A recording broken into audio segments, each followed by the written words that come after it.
So there's been something of a perfect storm brewing over OPPP, or opportunistic premise building plumbing pathogens, for some time. And now it's basically become a hurricane this year. It's really a water age problem and not just about pathogens.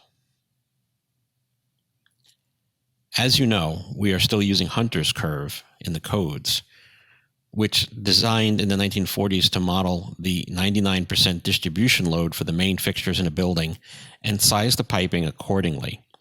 But these fixtures' output and the probabilistic usage rates and number of fixtures in a building have all sharply changed in new buildings, resulting in oversized piping systems. Then we had green buildings come along, which reduced potable water consumption further by using alternate water systems and including greatly reduced fixture outputs in the buildings themselves. Now we have the novel SARS virus and the COVID-19 lockdowns. The lockdowns have left many buildings idle for months, and some may not return to significant occupancy for the foreseeable future. There was also flight from urban areas.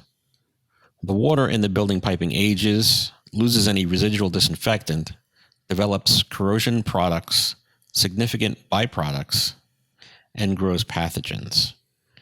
Since we already have oversized piping systems with water-conserving fixtures, it's important to flush your building systems.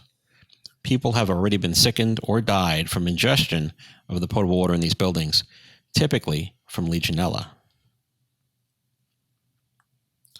Multiple organizations have developed guidance for reopening these buildings, and PPFA shared them with the membership.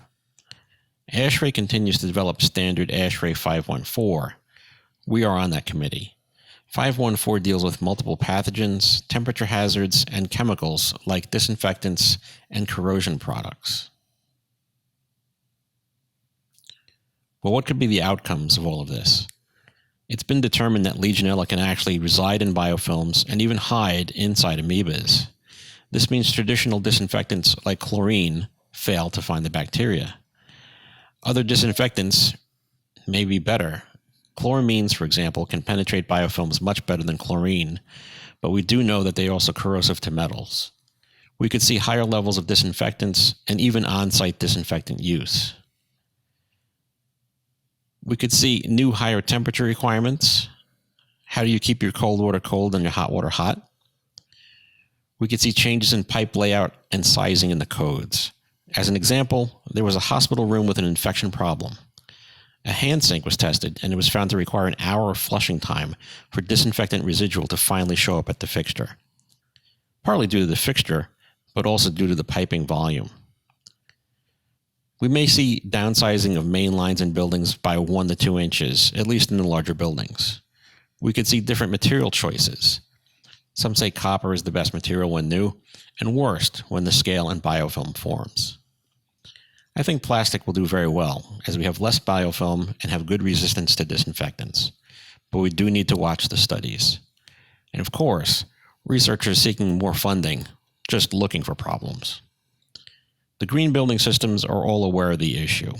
We are encouraging them to have sane practices and follow consensus standards like ASHRAE 514 when complete. Plumbing systems will change, the codes will change, and we need to stay involved.